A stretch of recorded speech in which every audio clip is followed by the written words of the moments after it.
Hello সবাইকে, আসসালামু আলাইকুম। আপনাদের সবাইকে স্বাগতম জানাচ্ছি আজকের ভিডিওতে। এবং আজকের ভিডিওতে আমরা সাউথ আফ্রিকার একটা ইউনিভার্সিটির স্কলারশিপ সম্পর্কে জানব। ইউনিভার্সিটির নাম হচ্ছে ইউনিভার্সিটি অফ প্রেটোরিয়া। এটার র্যাঙ্কিং অনেক ভালো। এটার র্যাঙ্ক হচ্ছে কিউএস ওয়ার্ল্ড ইউনিভার্সিটি র্যাঙ্ক অনুযায়ী 354তম পুরো ওয়ার্ল্ডের মধ্যে। এবং আজকের স্কলারশিপটা শুধুমাত্র পিএইচডি স্টুডেন্টদের জন্য, যারা এখানে পিএইচডি করতে চান আর কি, তাদের জন্য। তো মূল ভিডিওতে যাব তার আগে বলি, আপনারা দেখছেন স্টুডেন্ট অপরচুনিটিস বিডি। এখানে আপনারা বাংলাদেশ ও ইন্টারন্যাশনাল স্টুডেন্টদের জন্য দেশের বাইরে স্কলারশিপ, ইন্টার্নশিপ, জব অপরচুনিটি, অন্যান্য বিভিন্ন ধরনের অপরচুনিটি, ইনফরমেটিভ ভিডিও পেয়ে থাকেন। ভিউয়ার্স, আপনি যদি আমাদের ইউটিউব চ্যানেল নতুন হয়ে থাকেন তাহলে অনুরোধ থাকবে আমাদের চ্যানেলটি সাবস্ক্রাইব করতে। তো বেসিক ইনফরমেশন দেখতে পাচ্ছি এটা সাউথ আফ্রিকাতে অবস্থিত এবং এখানকার যে পিএইচডি প্রোগ্রাম এটা হচ্ছে 3 বছরের জন্য এবং এই স্কলারশিপটা ফান্ড করবে হচ্ছে আপনার কমনওয়েলথ। এবং এই স্কলারশিপটাতে অ্যাপ্লাই করার জন্য ডেডলাইন হচ্ছে সেপ্টেম্বর 11, 2024। এখন জেনে আসি এই বিশ্ববিদ্যালয়ের স্কলারশিপে দেখি কি সুযোগ সুবিধা রয়েছে। এটা একটা ফুলি ফান্ডেড স্কলারশিপ। এখানে পিএইচডি করতে আপনাকে কোনো টিউশন ফি দিতে হবে না এবং আপনাকে একটা বৃত্তি দেওয়া হবে, অ্যানুয়াল স্টাইপেন্ড, বাৎসরিক, যেটা হচ্ছে সাউথ আফ্রিকান যে currency, south African RAND, 1,84,000 RAND দেওয়া হবে, যেটা আপনার অ্যাকোমোডেশন মানে থাকা, লিভিং এক্সপেন্স, থাকার যে খরচাপাতিগুলো মানে খাওয়া সহ, এছাড়া আপনার যে স্টাডি ম্যাটেরিয়ালস আছে সবগুলো মিলিয়ে, অর্থাৎ এই অ্যামাউন্টের মধ্যে আশা করে আপনার সব কিছু হয়ে যাবে একটা বাৎসরিক। এছাড়া আপনাদেরকে রাউন্ড ট্রিপ ফ্লাইট দেওয়া হবে, মানে আপনার দেশ থেকে সাউথ আফ্রিকাতে যাওয়া এবং সাউথ আফ্রিকা থেকে পড়াশোনা শেষ করে আবার বাংলাদেশে ফিরে আসার জন্য যে এয়ার টিকিটের খরচ এটাও কিন্তু এরা বহন করবে। এছাড়া আপনাদেরকে রিসার্চ সাপোর্ট দেওয়া হবে, রিসার্চ রিলেটেড এক্সপেন্স বেয়ার করার জন্য আপনাদের হেলথ ইন্স্যুরেন্স দেওয়া হবে, যেটার মাধ্যমে আপনারা হচ্ছে ফ্রিতে স্বাস্থ্য সুবিধা পাবেন যখন আপনারা সাউথ আফ্রিকাতে পড়াশোনা করতে পারবেন। এবার আসি যে আপনাদের এলিজিবিলিটি ক্রাইটেরিয়া কি এই স্কলারশিপে অ্যাপ্লাই করতে হইলে। আপনাকে অবশ্যই কমনওয়েলথভুক্ত দেশের নাগরিক হতে হবে এবং আপনাকে অবশ্যই অ্যাপ্লাই করতে হবে এই বিশ্ববিদ্যালয়ের ডক্টরাল প্রোগ্রামে।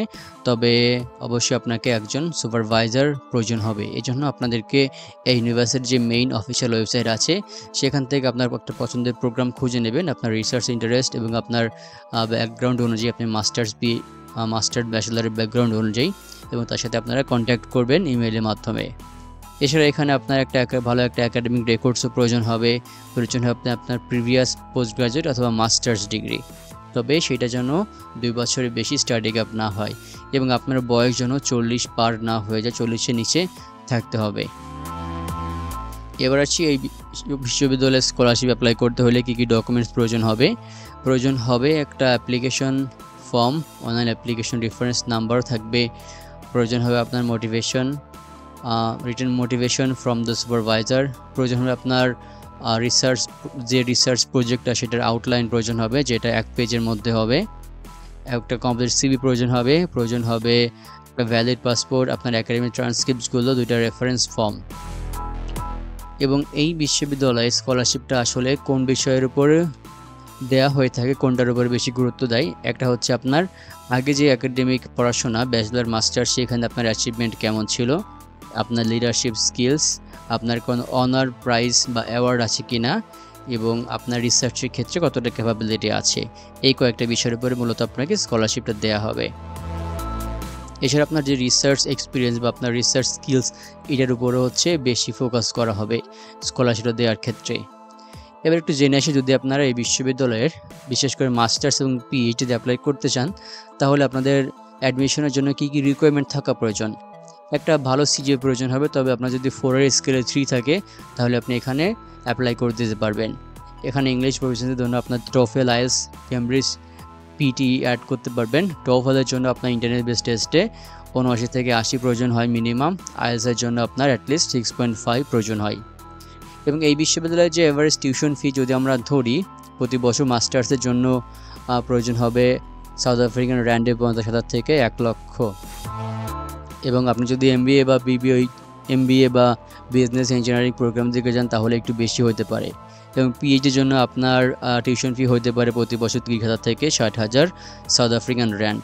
এবং এখানকার অ্যাপ্লিকেশনটা একদম ইজি, আপনাকে জাস্ট অনলাইনে অ্যাপ্লাই করে দিতে হবে সেই অ্যাপ্লিকেশন ফর্ম এবং ডকুমেন্টসগুলো। কেয়ারফুলি সাবমিট করে দিতে হবে। তবে হ্যাঁ, আগে আপনাকে অবশ্যই কিন্তু সুপারভাইজারের সাথে কথা বলে তাকে ম্যানেজ করে নিতে হবে এবং তার কাছ থেকে আপনারা যাবতীয় ইনস্ট্রাকশনগুলো নিতে পারবেন। এবং এই স্কলারশিপে অ্যাপ্লাই করা এবং যাবতীয় যে আপডেটেড ইনফরমেশনের জন্য যে অফিসের ওয়েব লিঙ্ক সেটা আপনাদেরকে আমি ডিসক্রিপশন বক্সে দিয়ে দেবো। তো ভিউয়ার্স, এই ছিল আজকের ভিডিও। সম্পূর্ণ ভিডিও শেষ পর্যন্ত দেখার জন্য অসংখ্য ধন্যবাদ। সবাই ভালো থাকবেন, সুস্থ থাকবেন। সবার জন্য অনেক অনেক শুভকামনা রইল। আসসালামু আলাইকুম।